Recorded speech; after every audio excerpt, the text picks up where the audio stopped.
What's good? This is probably my most...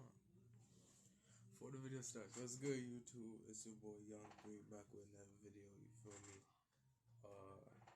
I know I've been gone, but I'm back. So it's just all that matters. If you wondering why I've been gone, honestly, all I could really say, I just ain't been in an uploading mood. Now that I ran out of content, I could come up with videos real easy. I could do reaction videos like if I really wanted to, but just I feel like making videos. You know what I'm saying? I was in the mood, but I'm in the mood now, so I was like we could get right. What we got here? My first video back. You know what I'm saying? If y'all don't know, Dragon Ball fan. Dragon Ball was probably like one of the first animes I actually watched. It got me into more animes. You know what I'm saying? So we have Cartoon's Dojo right here. What if Goku and Broly sent to Earth? I think there's like 7 parts to this. So if y'all like this, I'm gonna keep reacting. You know what I'm saying? I'm gonna go do like a flight reacts, drop like 3 reaction videos a day. I don't know, maybe. But yeah, you know what I'm saying. Let's get right into the video, dog. I ain't even got nothing else to say, you feel me? requested What If of all time, and that's likely due to the success of What If Broly was sent to Earth and What If Goku was sent to Beerus's planet. We did combine those two What Ifs for a one-time special, but here is a more permanent and possibly continuing story. What would happen should both Goku and Broly be sent to Earth? Before we dive deeper into that, make sure you hit the like and subscribe button if you want to see more Dragon Ball content just like this. Also, just so you know, there will be a Beerus Pokemon team premiering on the 2nd channel right after this premiere. So, make sure you go and check that out as well.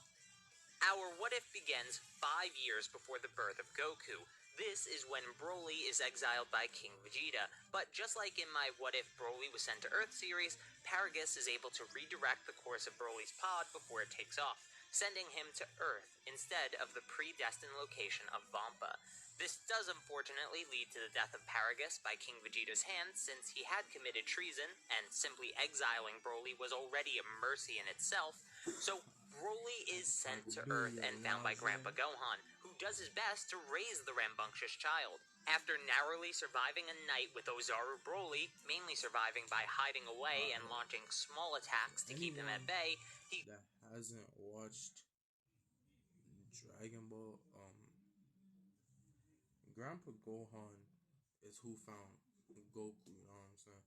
I just feel like if y'all watching this and ain't never watched Dragon Ball in your life, I should explain this a little. Grandpa Gohan is the one who originally found Goku, but this is 5 years before Goku was born, and like basically Broly, he just explained it though. Like Broly got sent off. Broly got sent off to a different planet with like bear monsters. That's why Broly's an animal, dog. But instead, Broly gets sent to Earth. You know what I'm saying? Basically, Broly is acting like Goku in this place, technically. quickly realizes that Broly must stay far away from the full moon unless he wishes to end his life rather quickly. This did leave Broly with some battle scars though, as Grandpa Gohan was able to catch the Saiyan off guard in his Ozaru form while trying to slow him down and make sure he doesn't destroy the planet.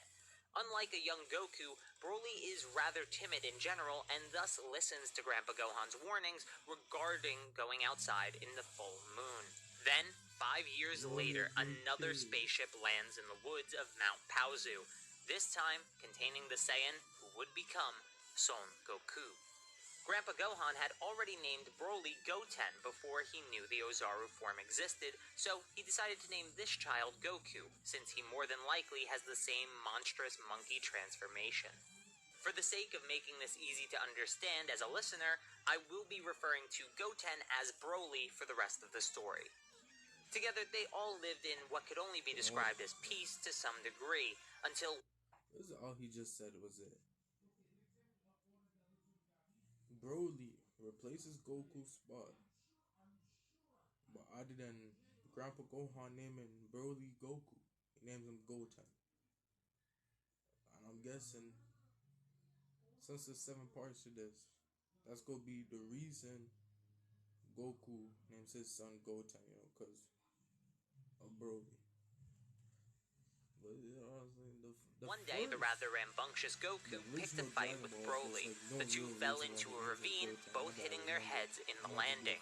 This made Goku a more happy-go-lucky child and made Broly only have access to his resting power level of 920, locking away his enraged power level even further into his psyche. With Goku being far more tame and Broly having no outbursts, life seemed like it would go well for the Son family on Mount Paozu. However, Goku wasn't as good at listening as Broly was. One night, he went out and witnessed the full moon, becoming an Ozaru and killing Grandpa Gohan. Broly was inside their home at the time, so he believed it to be the full moon monster like Goku does in the main timeline, and he tells Goku as such. Now, it was up to Broly and Goku to survive alone. Together, they kept up their martial arts training that Grandpa Gohan had taught them, and this raised Goku to incredible heights. Before Bulma was even a character in the story. I know Broly's 5 years older than Goku, but bro, Goku was like, he was always like such a little kid. Like Broly, like Goku was the kid that was short as hell in high school and elementary. But Broly was the kid that was the tallest in the class. Like they're complete opposites, but it's hilarious. And Goku's power level was over 900 since he trained with Broly for many, many years, garnering not only experience, but also some minor zenkais from the damage he took sparring with his brother. From here, things are easy throughout Dragon Ball. Pilaf and his crew are a joke, and Goku and Broly still meet Muten Roshi and thus train alongside him with Krillin. Having these two as disciples pushed Roshi to employ the secret training that he did in Dragon Ball Super, or else he wouldn't be able to keep up with them and give them a good fight in the Tenkaichi Budokai. Krillin also grows massively due to these Saiyans being his rivals. The first Tenkaichi Budokai is a complete wash for the Turtle School. However, Broly is able to eliminate Roshi before the final round, and the same happens to Krillin by Goku. This leads to the climactic final fight between Broly and Goku, which is narrowly won by the slightly older Broly's height advantage, allowing his final kick to make contact while Goku's didn't. From here, Goku and Broly go on a quest to get the 4-star Dragon Ball. This leads to the two Saiyans completely dismantling the Red Ribbon Army. Even Tao Pai Pai isn't a challenge for them, so Master Karin's training is unnecessary. After they defeat Tao, Broly suggests that they could use the Dragon Balls to revive Grandpa Gohan, and Goku agrees.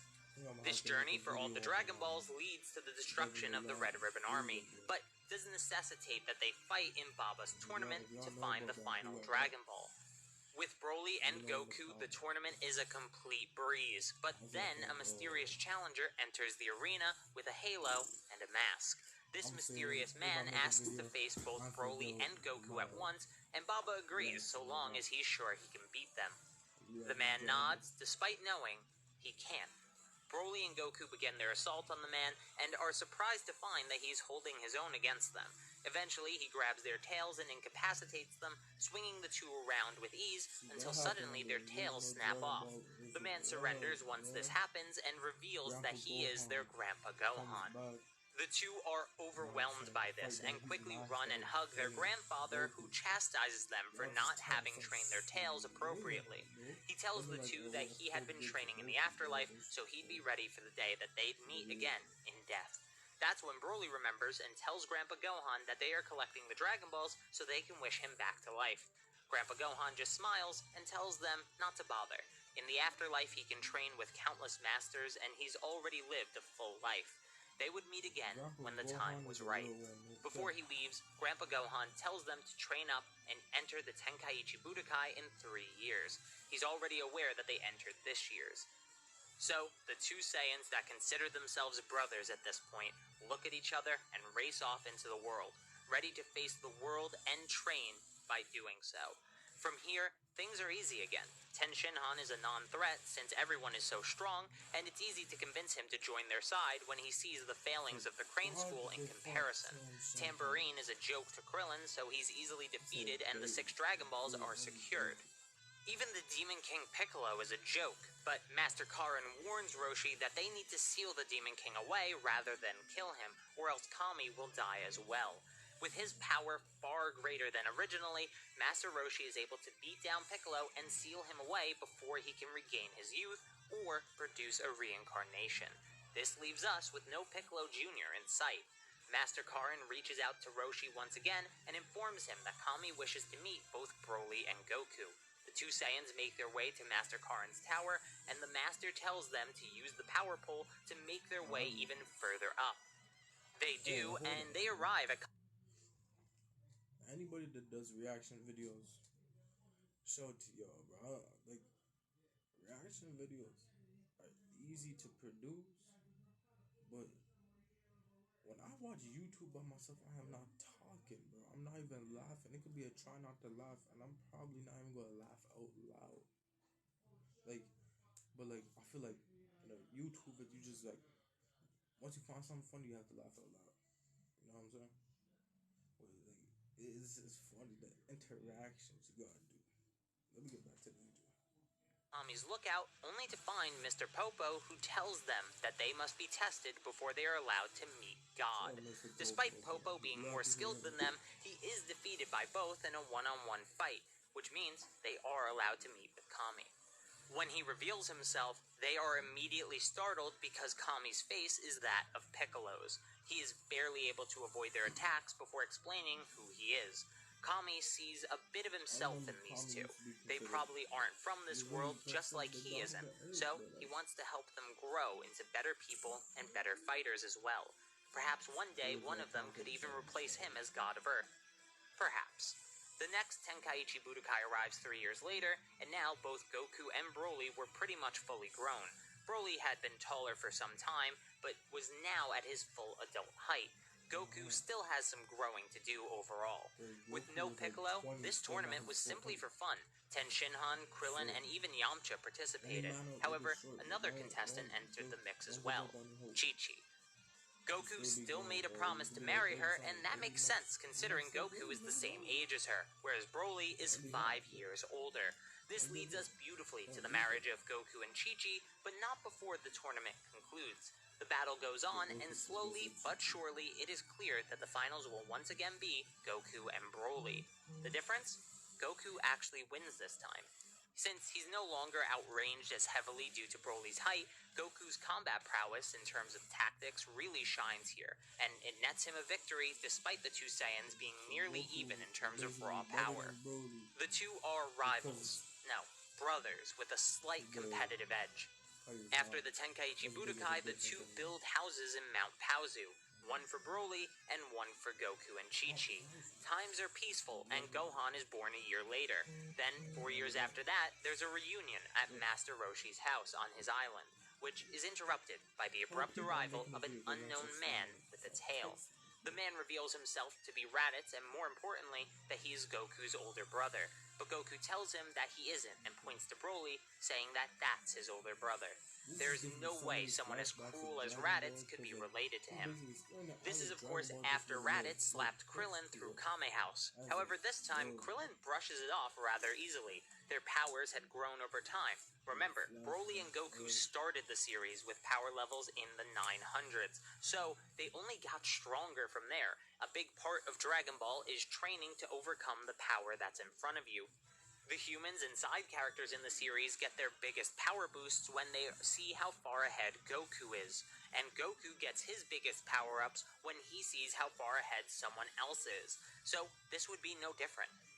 Raditz tries to grab Gohan, but before he can, Goku and Broly grab him and fly away from Kame House. They need to go somewhere less populated for this fight to happen unrestricted. Once they enter a wasteland, the two Saiyans take their fighting stances and power up. Raditz's scouter begins to go up until it reaches 1600 for each of them. By having each other to spar and grow stronger off of, as well as learning key control from Kami, Goku and Broly both managed to become incredibly strong during the time skip. Individually, they've surpassed Raditz, so when they work together, the Saiyan is a joke. On his deathbed, Raditz says he can't believe how strong these two are, and his pushing the original Dragon Ball. Goku isn't stronger than Raditz. I'm not even talking about this. I'm a fake fan, bro. I don't even remember what happened. But I watched it. only regret was having not killed more Earthlings before he died. Broly is still calm, but Goku looks a bit more enraged by this. He asks him how many people did he kill, and Raditz simply replies, "Not enough," coughing up blood as he does. Goku tells Raditz that it doesn't matter, since they can revive these people he killed with the Dragon Balls. They can grant any wish after all. And he says, "Well, that's useful information to know. Good thing my allies were listening in on the conversation of ours. Now they can come and revive me. I wouldn't be confident either. They are far stronger than I am." With that last act of defiance, Raditz died, and a new threat is on the horizon. The Saiyans arrive on Earth in part 2 of What If Goku and Broly were sent to Earth. Hit like and subscribe on this channel if you want more Dragon Ball content like this, and check out the second channel.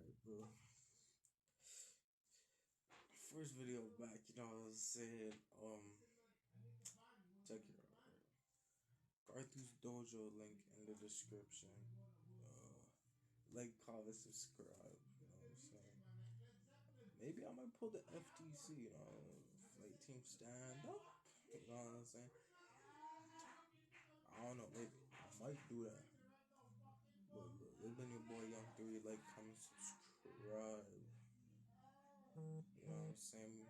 Let me know what videos y'all want to see me make. So is that